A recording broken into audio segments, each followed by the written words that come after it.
She went to grieve in her dead husband's workshop. What she found instead made her sink to her knees on the cold concrete floor. Every shelf, every drawer, every hand-labeled box bore her name. 47 years of marriage, and Edmund had been keeping a secret. Not a dark one. The most heartbreaking kind. Before we jump back in, tell us where you're tuning in from, and if this story touches you, make sure you're subscribed, because tomorrow, I've saved something extra special for you. Rosalind was 70 years old when Edmund died on a Tuesday morning in early October. The kind of morning where the sky is too blue and the air too crisp for anything terrible to happen. He'd gone out to the backyard the way he always did, coffee in one hand, old flannel shirt half-buttoned, and simply didn't come back in. The neighbor found him near the woodpile. The doctor said it was his heart. Fast, painless, no warning. Rosalind didn't believe the painless part. Pain didn't always show on a face. They had been married 47 years. She was 23 when they wed in a small Methodist church in rural Kentucky, wearing a dress her mother had altered 3 times to fit right. Edmund was 26, nervous in a borrowed suit, hands shaking when he reached for hers at the altar. She remembered thinking his hands were warm. She remembered thinking, "This is the person I will know longer than anyone else on earth." She was right about that. The weeks after his death moved the way grief always does, which is to say, without logic or mercy. Some hours crawled. Some days vanished entirely. Their son, Calvin, flew in from Atlanta for the funeral, stayed 4 days, hugged her at the airport with the careful tenderness of a man who didn't know what else to offer, and flew back to his life. Their daughter-in-law sent a casserole by courier 2 weeks later with a card that said they were thinking of her. Rosalind ate 2 bites and put the rest in the freezer where it stayed. The house felt wrong without Edmund in it. Too quiet in the specific way a house goes quiet when the person who filled it is gone. She kept finding his things. Reading glasses on the kitchen counter. A library book 2 weeks overdue on his nightstand. His mug still in the dish rack where she'd washed it the morning he died, not knowing, not having any reason to know, that she was washing it for the last time. She left the mug in the rack. She couldn't explain why, only that moving it felt final in a way she wasn't ready for. For 6 weeks after the funeral, Rosalind existed rather than lived. She answered the phone when it rang, which wasn't often. She ate when she remembered to. She slept badly and woke early and sat at the kitchen table in the dark watching the sky outside the window go from black to gray to pale gold, thinking about nothing and everything at the same time. The workshop at the back of the property was something she'd always known about but never entered. That had been Edmund's arrangement from the very beginning of their marriage. He'd been a man who needed one quiet place that was entirely his own, and Rosalind had respected that without question. She had her sewing room. He had his workshop. It was simply how things were. She assumed it was where he kept tools. Old paint cans, maybe. The kind of accumulated clutter that men of his generation collected in garages and sheds and called it useful. She had no reason to think otherwise. It was Calvin who suggested she clear it out. He called on a Sunday evening, 6 weeks after the funeral, his voice carrying that particular efficiency she recognized as concern wearing a practical mask. "Mom, you should probably go through Dad's workshop at some point. See what's in there. Some of it might be worth selling, and the rest you can donate." He paused. "You don't have to do it alone. I can come back up in the spring." Spring felt impossibly far, and she didn't want to wait for someone else to open that door for her. Whatever was in there was Edmund's. She wanted to see it first. Alone. The following morning, a gray Wednesday in mid-November, Rosalind put on her coat, laced up her boots, and walked the worn path through the backyard toward the workshop. The trees had gone bare. Frost still clung to the grass in the shaded spots where the sun hadn't reached. Her breath came out in small clouds. The workshop sat at the far edge of the property, half hidden behind an old oak that had grown so large over the decades it now partially blocked the roof from view. She had walked past this building thousands of times. She had never once turned the handle. She turned it now. The door swung inward with a low groan, and the smell hit her first. Wood shavings and linseed oil and something faintly sweet she couldn't name. Not a dusty smell, not the smell of abandonment. The smell of a place that had been used and cared for until very recently. She stepped inside and let her eyes adjust. The workshop was larger than she'd imagined. Long wooden workbenches ran along 2 walls. Tools hung on pegboards, each one outlined in pencil, so Edmund would know exactly where to return it.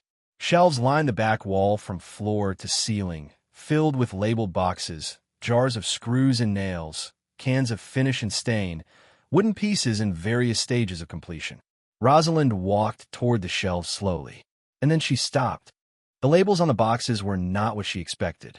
Not hardware descriptions, not tool categories, not inventory of any kind she could make sense of immediately. The labels were names. Her name, written in Edmund's handwriting, the same careful print he'd used his entire life, in black marker on white tape, over and over and over again. Rosalind's garden bench, oak, 2019. Rosalind's reading chair, walnut, unfinished. Rosalind's jewelry box, cherry, hinges needed. Rosalind's kitchen shelf, pine, sanded but not stained. She moved along the shelves, reading each label, her hand rising to cover her mouth without her deciding to raise it. There were dozens. Completed pieces wrapped carefully in cloth. Half-finished pieces waiting. Pieces barely begun. A rocking chair with a note taped to the arm that said, "For when her knees get bad." A low garden stool with her initials carved into the seat. A small wooden box lined with green felt, the kind you'd keep letters in, with her name carved on the lid in letters so careful they must have taken him an hour. Rosalind stood in the middle of her dead husband's workshop and understood, all at once, what he had been doing out here for 47 years. He had been building things for her, quietly, steadily, without ever saying so. All of it for her. Every hour he'd spent out here, every Saturday morning she'd assumed he just needed time to himself. Every evening she'd seen the workshop light on from the kitchen window while she washed dishes. He hadn't been retreating from her. He'd been building toward her, piece by piece, year after year, an entire room full of love that had no idea how to announce itself, and so had simply kept accumulating in the dark. She sank to her knees on the cold concrete floor. She didn't cry right away. She just knelt there among the sawdust and the wood shavings and the careful evidence of a man who had loved her in the quietest possible way for nearly half a century. And she felt something fracture open in her chest that wasn't quite grief and wasn't quite joy and had no name she knew. Outside, the November wind moved through the bare oak tree. Inside, the workshop was still. This is Rosalind's story. A woman who walked into her husband's secret and walked out someone she hadn't known she could be. A woman who, at 70, with arthritic hands and a heart full of fresh loss, picked up her late husband's tools and learned what they were really for. If you've ever loved someone and realized too late you didn't fully know them. If you've ever been handed grief and found something else inside it. If you believe that the people we lose sometimes leave us more than we can see at first, stay with us. Because what Rosalind found in that workshop changed everything. And she was only just beginning to understand why. Rosalind didn't sleep that night. She came back inside when her knees told her the concrete floor had won, brushed the sawdust from her coat, and made herself a cup of tea she didn't drink. She sat at the kitchen table until the sky outside went dark, then darker, then the particular shade of black that means 3 a.m. and no sign of morning. The tea went cold in the mug beside Edmund's unwashed one, still in the dish rack, still not moved. She kept seeing the shelves, the labels in his handwriting, the rocking chair with its small folded note. For when her knees get bad. He'd written that and then gone back to sanding or fitting a joint or whatever he'd been doing and never said a word to her. Never walked into the kitchen and said, "Rosalind, I made you something." Never pointed to the workshop and said, "Go look." Just kept building, kept labeling, kept folding notes and tucking them under unfinished pieces as if there was always going to be more time. There wasn't more time. There never is. And somehow people always act as though there will be. By morning, she hadn't slept at all. She made eggs she didn't want, ate half, and went back to the workshop. She told herself she was going to take stock. Make a list, the way Calvin had suggested. Practical, organized. That was how you got through things you couldn't otherwise get through.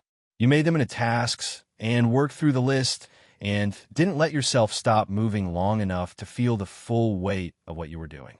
The workshop looked different in morning light, softer somehow.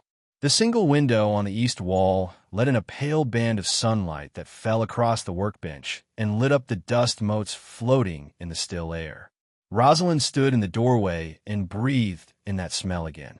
Wood and oil and something faintly sweet that she finally identified as the cedar planks stacked along the far wall. Edmund had always liked cedar. She remembered him once telling her it was a wood that kept its character even after it was cut.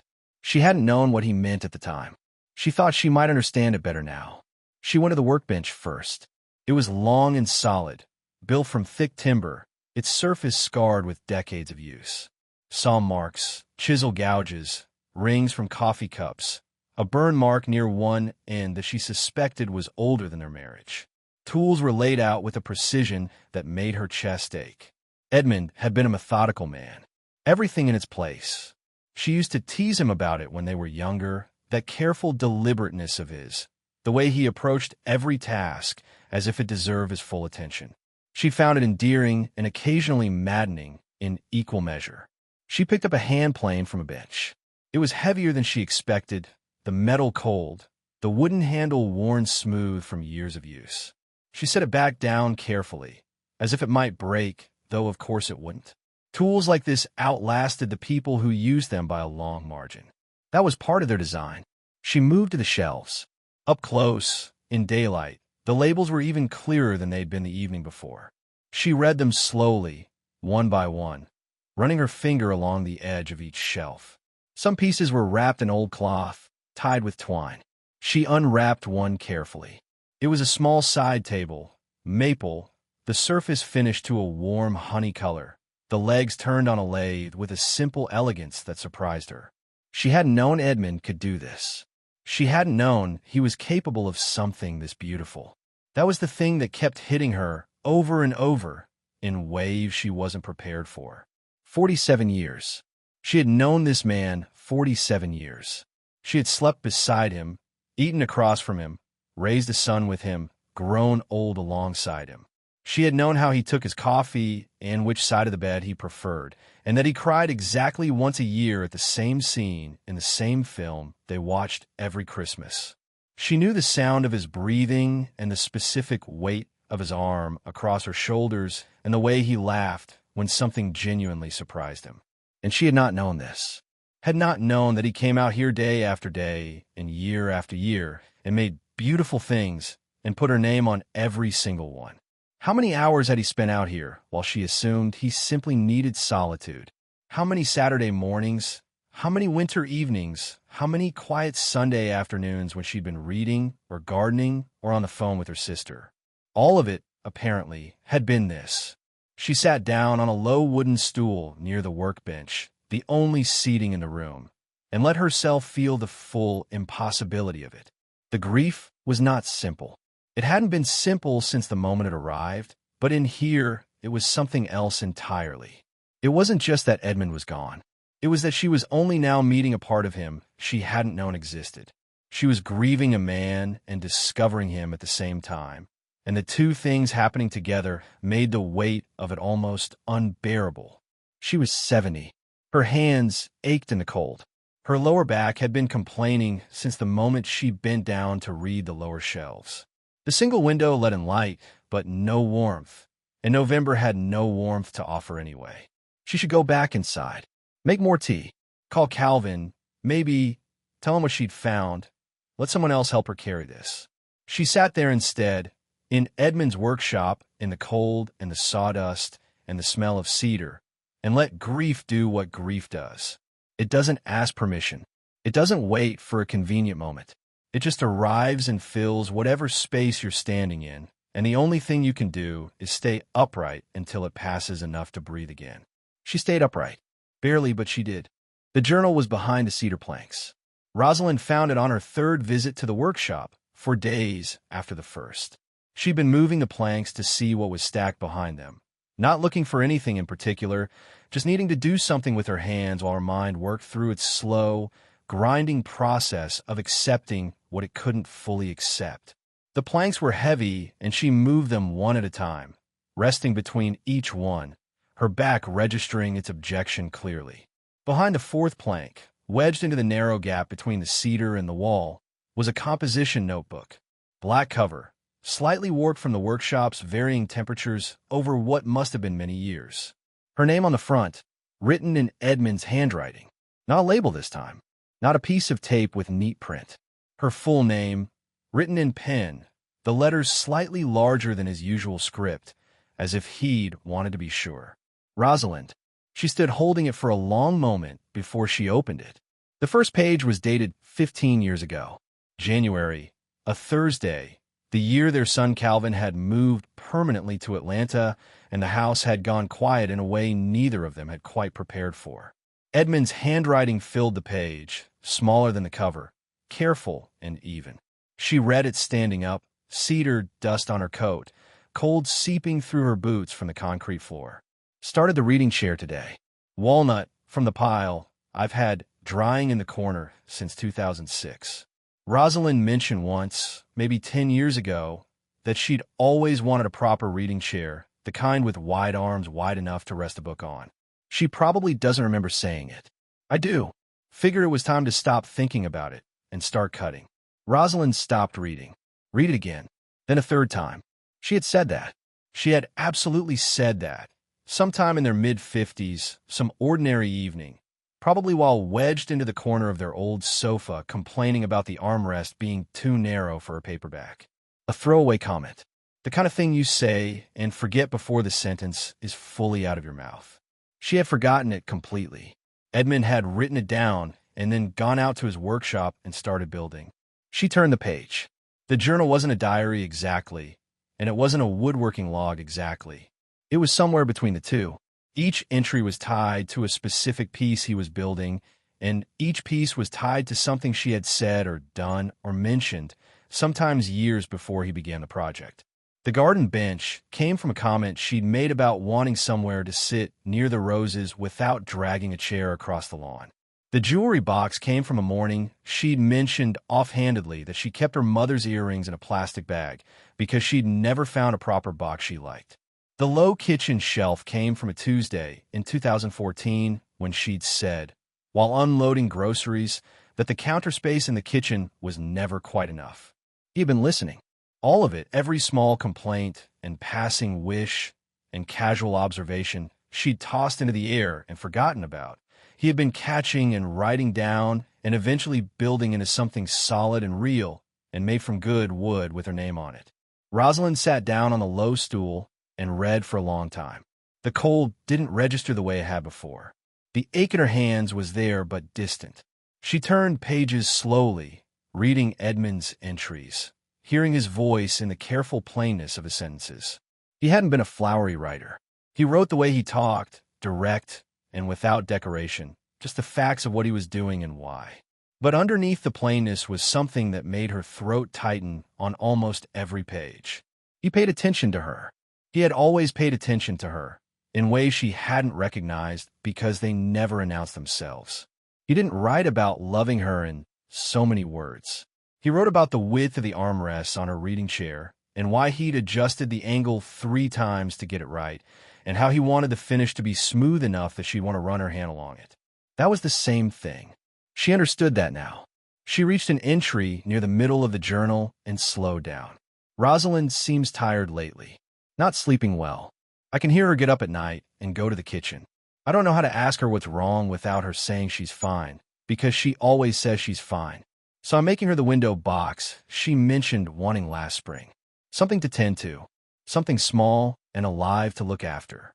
I think she needs something to look after. Rosalind remembered that period. A difficult few months. Her mother had been ill and then gone, and grief had sat on her chest for weeks, and she had told Edmund repeatedly that she was fine. And he had gone to his workshop and built her a window box because he knew fine wasn't the same as true. She looked up from the journal. Morning light had shifted while she'd been reading, moved across the workbench, now falling on the unfinished reading chair in the corner. Walnut, wide arms, 15 years in the making. He'd never quite finished it. The surface was sanded but not stained, the legs fitted but not fully secured. Rosalind set the journal down on the workbench. She looked at the chair for a long time. Then she looked at the tools hanging on the pegboard. each one outlined in pencil, so there was no question where it belonged. Her hands ached. Her back ached. She was 70 years old and had never used a woodworking tool in her life. She picked up the journal again and found the entry about the reading chair. Edmund had written down every step. What tools, what order, what finish. He'd written it the way he did everything, clearly, without assuming you already knew. She read the entry twice, then looked at the chair, then back at the entry. She wasn't going to finish it today. She wasn't ready for that yet. But she reached out and ran her palm along the unfinished walnut arm, feeling the smoothness of the sanded wood, the careful work already done. Something shifted. Small, fragile, easy to lose. The difference between a question and a door. She picked up the journal and carried it inside with her for the first time. Calvin called on a Friday evening in late November. Rosalind was in the workshop when her phone rang, sitting on the low stool with the journal open on her knee, reading an entry from 2017 about a small wooden tray Edmund had made for a bedside table. She almost didn't answer. The workshop had become the one place where the outside world felt genuinely far away, and she wasn't ready to let it back in. But it was Calvin, and she answered because he was her son, and she loved him even when he made her tired. "How are you holding up?" His voice had that careful quality it had carried since the funeral, measured and slightly too gentle, the voice of a man managing a situation he didn't fully know how to manage. She told him she was fine. The word came automatically the way it always had. "I've been thinking," Calvin said, "and I talked it over with Diane, and we think it might make sense for you to consider your options. With the house, I mean. It's a lot of space for one person, Mom, and the property maintenance alone."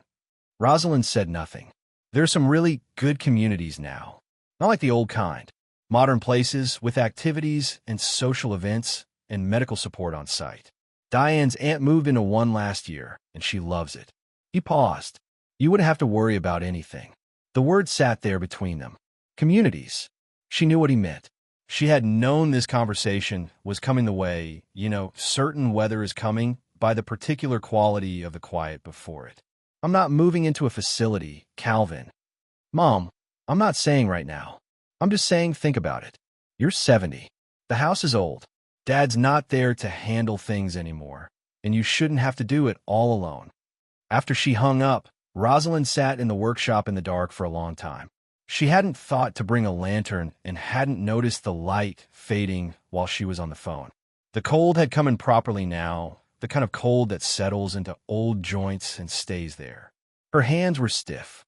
Her back had gone from aching to the particular sharp complaint that meant she'd been sitting too long on a hard surface. 70. You're 70. As if she needed reminding. As if the mirror and her knees and the way she had to rest halfway up the stairs some evenings hadn't been making that point adequately on their own. She went inside and didn't sleep well.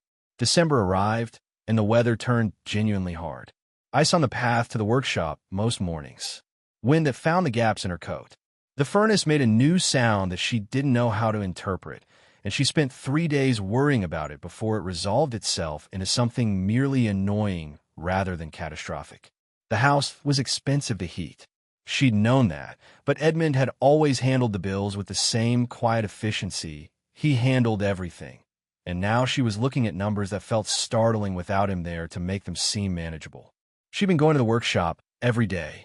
It had become her routine, the one fixed point in days that otherwise had a tendency to drift and blur. She would bundle up and walk the path through the frost, and push open the workshop door and breathe in the cedar and linseed smell and feel, briefly, less untethered. She'd been reading through the journal methodically, 1 or 2 entries a day, making them last.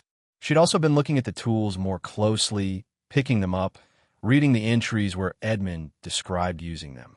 She hadn't done anything yet. She wasn't sure she could. The bad day came on a Tuesday in the second week of December. She woke to ice on the inside of the bedroom window, which had never happened before, which meant something was wrong with the seal she hadn't known was failing.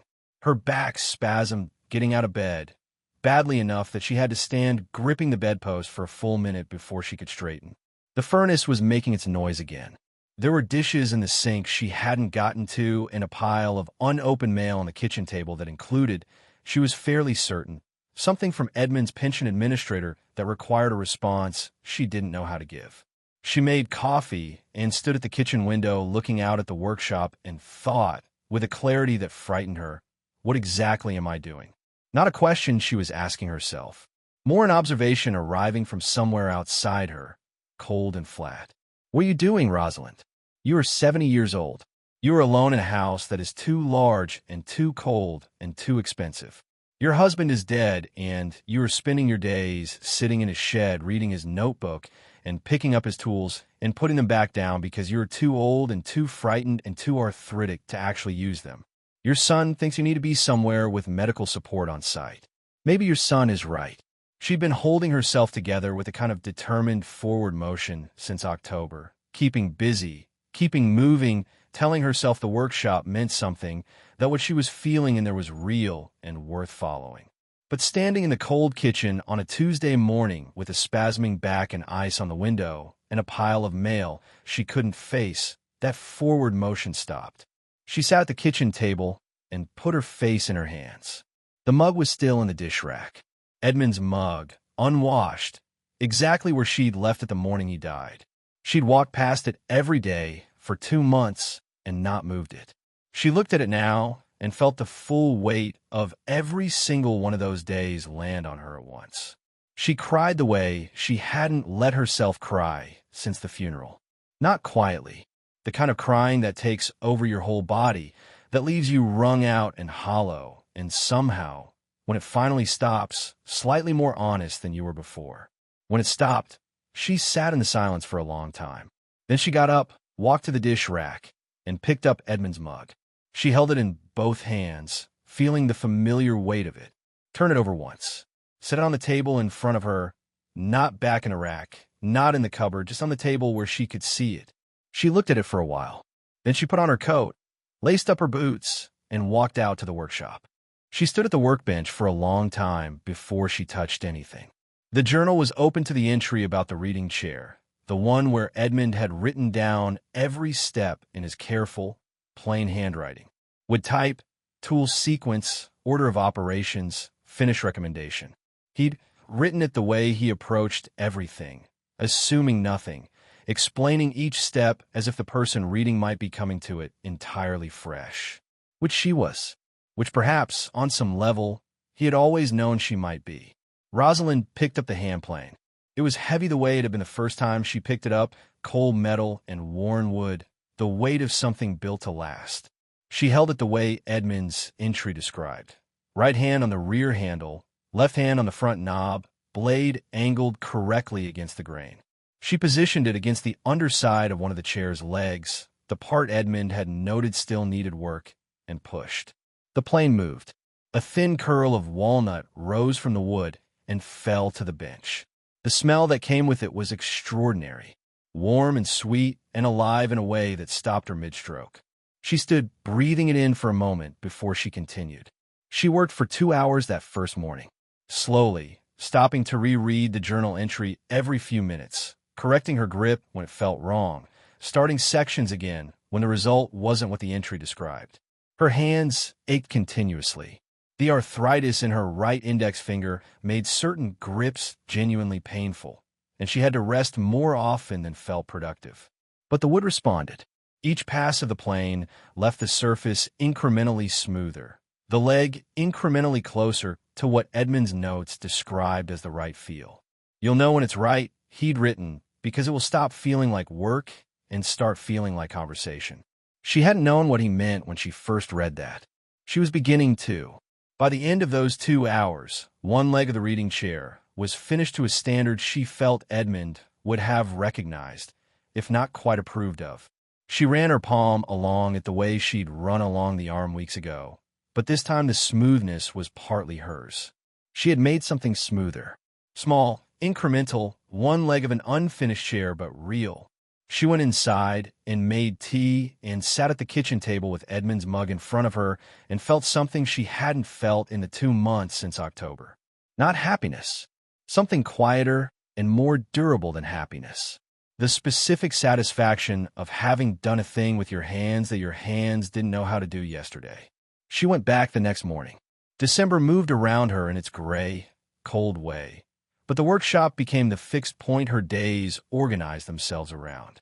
She would wake, deal with whatever the morning required of her, eat something adequate, and then walk the icy path to the workshop and spend 2 or 3 hours with Edmund's tools and Edmund's journal and the reading chair that was slowly, imperfectly becoming finished. She made mistakes, many of them. She planed one section too aggressively and had to figure out how to correct it, spending an entire morning on what Edmund's notes suggested should take 20 minutes. She misread an instruction about the leg joints and had to undo work she'd spent 2 days doing. Her hands swelled on the cold days, and there were mornings when she could barely grip the smaller tools and had to content herself with reading the journal or simply sitting in the workshop with a blanket around her shoulders, looking at the shelves of labeled pieces and thinking. She thought about Edmund constantly while she worked, not in the way she'd been thinking about him since October, that grief-heavy reliving of memories and last moments and all the things unsaid. She thought about him the way you think about someone working beside you. When a joint didn't fit, she'd look at the pegboard and imagine him pointing to the right tool. When something came out better than she expected, she'd feel briefly and absurdly pleased, as if he might walk in and see it. He didn't walk in. She knew that. But the workshop made his absence a different shape than the rest of the house did. In the kitchen, in the bedroom, in the chair where he used to read, his absence was a whole. In the workshop, his absence was more like a presence that had stepped out temporarily and left detailed instructions. She started on the jewelry box in January. The reading chair was not finished, not fully, but she'd reached a point where she needed different materials she hadn't sourced yet, and she didn't want to lose her momentum by stopping entirely. The jewelry box was smaller, the steps more contained, and Edmund's journal entry about it was one of the longer ones. He'd written it in 2 sittings. She could tell by the slight change in pen pressure, and the second half included a section she read 3 times. The lining will be green felt, the dark kind, not the bright. She has a photograph of her mother's dressing table from the 1950s that she keeps in the bedroom drawer.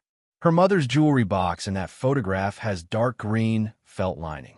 Rosalind has never mentioned it directly. I noticed the photograph. Rosalind sat with that entry and felt the particular ache of being known by someone who never made a production of knowing you. Edmund hadn't told her he'd noticed. He just noticed, and then he'd gone and found dark green felt, and it was sitting in a small paper bag on the shelf beside the unfinished box, waiting. She opened the bag. The felt was exactly the right color. She got to work. Calvin arrived on a Saturday in late February without calling first. Rosalind heard the car on the gravel and looked up from the workbench where she'd been fitting the hinges on the jewelry box, a task that had taken her 3 attempts over 2 days and was finally, on this 4th attempt, going correctly. She set down the screwdriver, wiped her hands on the old cloth she kept tucked in her belt, and walked to the workshop door. Calvin was standing in the backyard looking at the workshop with an expression she couldn't read from a distance. He was in his good coat, the charcoal wool one he wore for travel, which meant he'd come straight from the airport. He hadn't packed a bag for a long stay. That registered somewhere in the back of her mind, quietly. He saw her in the doorway, and his expression shifted to something more familiar. Careful. Managed. Mom. He crossed the yard toward her. I knocked at the house. When you didn't answer, I got worried. I'm fine, Calvin. You're in the workshop. Yes. He reached her and looked past her into the interior. She watched his face as he took it in. The workbench with the jewelry box, hinges half-fitted, tools laid out in order of use the way Edmund's journal recommended. The reading chair in the corner, 3 of its 4 legs finished, the 4th clamped while new wood glue dried. The shelves with Edmund's labeled pieces, and beside them now, her own additions. A small stool she'd built from scratch using a beginner's joinery entry she'd found near the back of the journal. Rough, uneven, but standing on its own 4 legs without wobbling. Edmund's mug, which she'd brought out to the workshop 2 weeks ago, sitting on the corner of the bench where she could see it while she worked. Calvin stepped inside without being invited. She let him. He moved slowly around the space, looking at everything with the careful attention of someone trying to understand what they're seeing. He stopped at the reading chair and looked at the finished legs, ran a hand along one the way she had done months ago. He looked at the stool. He picked it up and turned it over, examining the joints. She watched him. "Did you make this?" he asked, holding up the stool. "Yes." He set it down, looked at her. "Mom, you've never done woodworking. I know that. So how did you?" Your father left a journal. Instructions for everything he was building. I've been following them. Calvin was quiet for a moment. He looked at the shelves, reading some of the labels the way she had read them that first evening. His face changed as he read. She watched something move through him, some adjustment happening behind his eyes. "I didn't know about any of this," he said finally. "Neither did I." He turned to face her fully. In the workshop light, she could see how much he looked like Edmund around the eyes. He'd always had that, the same careful way of looking at things, though on Calvin it usually preceded a practical assessment rather than a quiet act of making. "Diane and I have been talking," he said, "about the house, about what makes sense long-term. Mom, you're 70, and this property is—" I know what you're going to say. Then you know I'm saying it because I'm concerned. I know you believe that. He paused at the sharpness in her tone. She hadn't intended it to be sharp exactly. It came from somewhere honest. "Calvin, sit down." There was only the low stool, her rough beginner's work, and he sat on it with a slight hesitation that she might have found funny under different circumstances. She leaned against the workbench and looked at her son. "When your father died," she said, "you stayed 4 days and then went back to Atlanta." Which was right. Your life is there. I'm not criticizing that. But in those 4 days, and in the 2 phone calls a week since then, the conversation has mostly been about what I can't manage. What's too much for me? Why I need to consider. Calvin opened his mouth. "I'm not finished." She said it without heat. "I'm 70. My hands hurt every morning, and my back complains going upstairs, and I have no idea how to handle half the administrative things your father used to handle quietly without mentioning them. All of that is true, but I've spent the last 4 months coming into this workshop every day and learning something I've never done before. And I have built things with these hands that hurt, and I finished work your father started, and I intend to finish all of it." She gestured at the shelves. "Every piece on those shelves with my name on it, I'm going to finish. Because he made them for me, and because I can, and because it turns out that finding out what you're capable of at 70 is not so different from finding out at any other age. It still surprises you." Calvin looked at the shelves for a long moment, then back at her. "I didn't know you wanted to do something like this." "Neither did I," she said again. "But that's rather the point." The silence between them was not uncomfortable. Exactly. It was the silence of a recalibration. 2 people adjusting to a version of things that was slightly different from what either had been carrying. "The stool's not bad," Calvin said eventually. "It wobbles slightly on uneven ground. Dad's early work wobbled too. There are photographs." Rosalind looked at her son.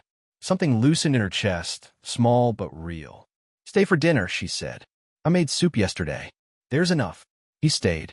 They ate Edmund's soup bowls, the one she'd finally taken down from the cabinet in January, and Calvin asked her to show him the journal after dinner, and she did, and they sat at the kitchen table reading Edmund's entries together until past 10, and Calvin cried once, quietly, over the entry about the window box, and she put her hand over his and left it there. He flew back to Atlanta on Sunday. At the door, he hugged her the way he had at the airport after the funeral, but differently, less carefully, more like he meant it. "Call me," he said. "You call me," she said. "I'm usually in the workshop." Winifred came on a Wednesday in March, uninvited and slightly apologetic about it. Rosalind was in the workshop sanding the final leg of the reading chair when she heard footsteps on the path outside. Not Calvin, wrong weight, wrong rhythm. She set down the sandpaper and went to the door to find a woman standing in her backyard, somewhere in her late 60s, gray coat, sensible boots, holding a casserole dish covered in foil with the careful 2-handed grip of someone who has carried casserole dishes to grieving people before. Winifred considered the question as if it was more complicated than it sounded. "I think I felt like I needed permission from somewhere to take up space with something that was just for me." Rosalind thought about Edmund's workshop, about all the years he'd spent out here making things for her without ever announcing it, and about herself coming in here every morning not because anyone had told her to, but because the work itself asked for her. You don't need permission, Rosalind said. You just need to start. Winifred came back the following Wednesday, and the one after that, themselves entirely by their work, and was now standing in the absence of it. Harriet didn't have a specific creative history to return to. She'd never done woodworking or painting or anything she'd have called making. But she sat in a workshop on her first visit and picked up a piece of sandpaper and started sanding a rough edge on a board Rosalind had set aside, and didn't stop for 2 hours and came back the following week. Octavia was quieter than the others. She watched more than she talked the first few visits. But her hands were capable and her eye for detail was sharp, and she had, it emerged, spent years doing intricate embroidery that her husband had considered a waste of time. She brought her embroidery to the workshop one Thursday and sat working on it in the corner while the others worked on their own projects. And something about the sight of her doing it openly, without apology, in a room full of women who didn't think it was a waste of anything, made her sit differently, straighter. Sylvie arrived in May, 72, recently moved from out of state to be closer to her adult children who, now that she was actually close, seemed largely too busy to see her. She'd arrived in Kentucky with no social connections and a storage unit full of her late mother's furniture she didn't know what to do with. She'd heard about Rosalind's workshop from Harriet's pastor's wife. She showed up on a Tuesday with a bottle of good bourbon and a look on her face that said she wasn't sure she was welcome, but had decided to come anyway. Rosalind opened the door and said, "The glasses are in the second cabinet." By June, the workshop had a rhythm. Wednesday afternoons, reliably, sometimes longer. They worked on their own projects, helped each other when asked, talked in the unhurried way of people who weren't performing conversation for anyone's benefit. Rosalind had finished the reading chair in April, stained it the color Edmund's journal specified, and moved it into the workshop's east corner where the morning light fell on it. She sat in it sometimes before the others arrived. The arms were exactly wide enough for a paperback. Edmund had gotten the angle right on the third adjustment, just as his journal said he had.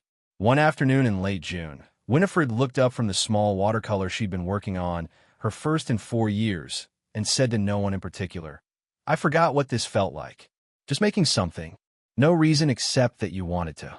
Winifred's daughter, 38 years old, drove up from Nashville on a Sunday with red eyes and the careful composure of someone who had been holding themselves together through willpower alone for longer than was sustainable. Her marriage had ended in the spring. She had a 7-year-old daughter and a job she liked and a life that was, by most measures, intact. But she had come apart anyway, the way people do when the structure they organize themselves around is suddenly gone, regardless of whether that structure was making them happy. Winifred brought her to the workshop on a Tuesday afternoon and introduced her quietly, and Celeste stood in the doorway looking at the space and the women in it with an expression Rosalind recognized. She'd seen it on Winifred's face the first day, and Harriet's and Octavia's. The look of someone who had been running on empty for long enough that the sight of a room full of people not performing anything for anyone else was almost too much to process. Rosalind handed her a piece of sandpaper and pointed at a board on the workbench. "Start there," she said. "You don't have to talk." Celeste sanded for 40 minutes without saying a word. When she finally stopped, she looked at the smooth surface in front of her with an expression of mild surprise, as if she'd forgotten her hands could do something useful. "My mom says you found out things about your husband after he died," Celeste said. "That he'd been making things for you the whole time. 47 years worth. Did it make the grief worse?" Finding out that late, Rosalind considered the question honestly. It made it more complicated. Grief that's only loss is one thing. Grief that's also discovery is harder to carry, but it's fuller. You're not just mourning what you had. You're also sitting with what you're still finding out. Celeste was quiet for a moment. "I keep thinking I should have known my marriage was ending. That I miss signs. Maybe. But people aren't always transparent, even to the people closest to them. Edmund made things for me for 47 years and never once said directly, 'I am making this for you.' That was his limitation, not mine. You can love someone and still not fully see them, and be loved and still not be fully seen." Rosalind paused. "That's not a reason to stop trying. It's a reason to pay closer attention." Celeste looked at the sandpaper in her hands. Then at the workbench, at the labeled shelves, at the other women working quietly around her. "How do you start over?" she asked. "When you don't know who you are without the thing that's gone." Rosalind thought about November, about the workshop door swinging open, about her knees on the cold concrete floor, about picking up a hand plane for the first time and pushing it against the grain of walnut which she didn't know how to work. "You find something your hands can do," she said. "Something small, and you do it again the next day. The rest comes from that." October came back around the way it always does, indifferent to what the previous one had taken. Rosalind stood at the workshop door on a Tuesday morning, 1 year to the week since she'd first turned that handle and stepped inside, and looked at what the space had become. The reading chair in the east corner, finished and stained and used. The jewelry box on the shelf beside the door, dark green felt lining, hinges fitted correctly on the fourth attempt, her mother's earrings inside it now where they belonged. The small stool, rough and slightly asymmetrical, which she had decided not to replace with something better because its imperfection was the point of it. Evidence of a beginning. The shelves were different now. Edmund's labeled pieces still occupied the back wall, but the work of the past year had filled in around them. Finished pieces, pieces in progress, materials sourced and waiting. The reading chair had been followed by the kitchen shelf, then the garden bench, then 3 pieces from the journal she'd taken on in order, working through Edmund's instructions the way you work through a letter written to you specifically, which was, she understood now, exactly what they were. She had 12 pieces left on the shelves with her name on them. She intended to finish every one. The workshop floor had changed too. She'd laid down wooden boards over the concrete in March, warmer underfoot, easier on her knees during the long sessions. Winifred had helped, the two of them spending a Saturday fitting boards with a cheerful incompetence that had gradually, over several hours, become something close to competence. The window on the east wall had a new sill, wider because Rosalind had wanted somewhere to set her tea while she worked. She'd built the sill herself. It was not perfectly level. She had decided she didn't care. Edmund's mug sat on it every morning. She went inside and stood at the workbench, running her hand along the surface the way she did at the start of most mornings now, a small ritual that had developed without her deciding on it. The surface was more scarred than it had been a year ago. Her marks alongside his, her gouges and chisel slips, and the burn from the soldering iron she'd borrowed from Harriet for a project in August and not quite handled correctly.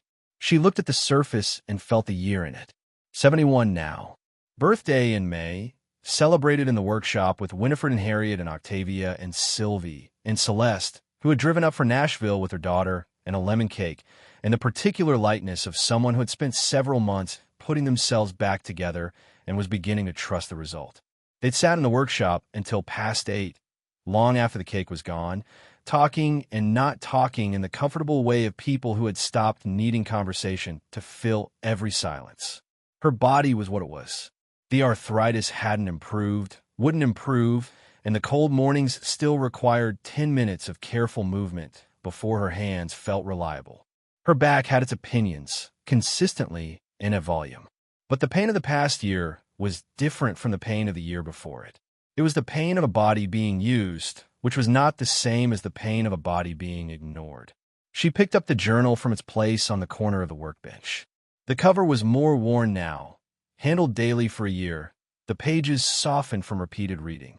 She opened it to the last entry, the one she'd found in October after she'd read through the entire notebook, and then sat very still for a long time. Edmund had written it 3 weeks before he died. She knew this because she'd checked the date against the calendar, needing to be certain. 3 weeks before the October morning, he didn't come back in from the backyard. "I've been thinking about the chair. The reading chair I started in 2009 that's been sitting unfinished in the corner longer than I like to admit.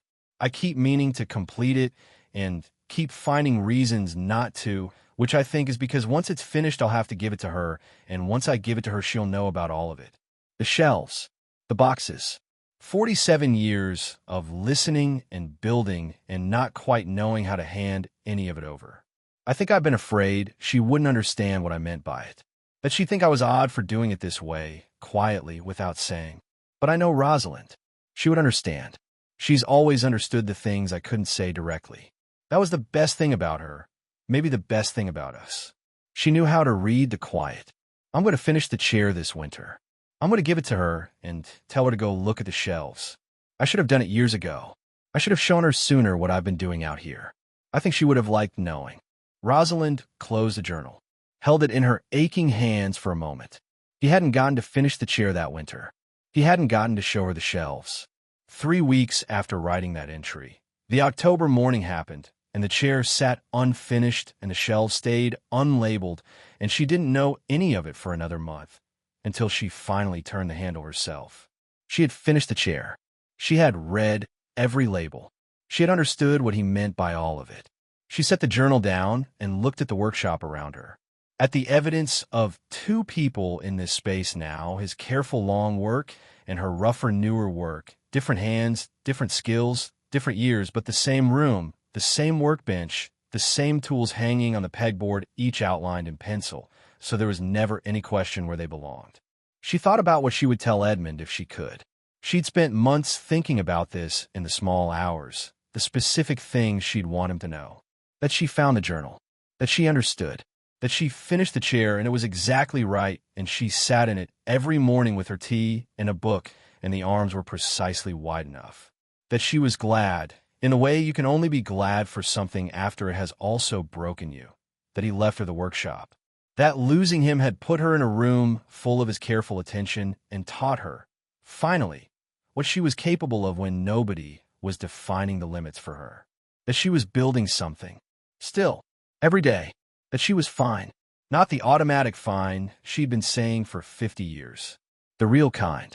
Outside, the October light came over the tree line the way it had a year ago, long and gold and indifferent to everything except the surfaces it touched. It came through the east window and fell across the workbench the way it always did at this hour, lighting up the dust in the air, making the grain of the wood visible in the way that only happens in the right light. Rosalind put on her work apron, the old canvas one she'd found hanging on a hook behind the door on her first visit and had been wearing ever since. She picked up the hand plane, the first tool she'd ever used in here, heavy and cold the way it always was at the start. She positioned it against the piece she'd been working on, a low bookshelf, the second to last item on Edmund's labeled shelves, cherry wood, his notes thorough as always. She pushed the plane forward and a curl of cherry wood rose and fell. The smell of it filled the workshop, warm and sweet and alive. She kept working. If you've ever lost someone and discovered, too late and then just in time, that you didn't fully know them. If you've ever stood in the wreckage of a life you thought was settled and found, underneath it, something that was waiting for you to be ready. If you've ever been told, directly or in the quiet ways the world tells women of a certain age, that your best years are the ones you're no longer living. Rosalind's story is for you. She didn't rebuild because someone was watching. She didn't transform herself to prove a point or win an argument or make anyone regret what they'd underestimated. She built because the work asked for her and she answered. Because her husband had spent 47 years listening to her in the quietest possible way, and she had spent a year learning to listen back to the tools and the wood and the women who found their way to the workshop and to herself, finally, without the noise of other people's definitions drowning out what she actually was. 71 years old. Arthritic hands. A back that votes against her every morning. A workshop that smells of cedar and linseed and a year of real work. And a reading chair in the east corner. Finished at last, arms exactly wide enough. She was enough. She always had been. She just needed a room full of evidence to finally believe it. Up next, you've got 2 more standout stories right on your screen. If this one hit the mark, you won't want to pass these up. Just click and check them out. And don't forget to subscribe and turn on the notification bell so you don't miss any upload from us.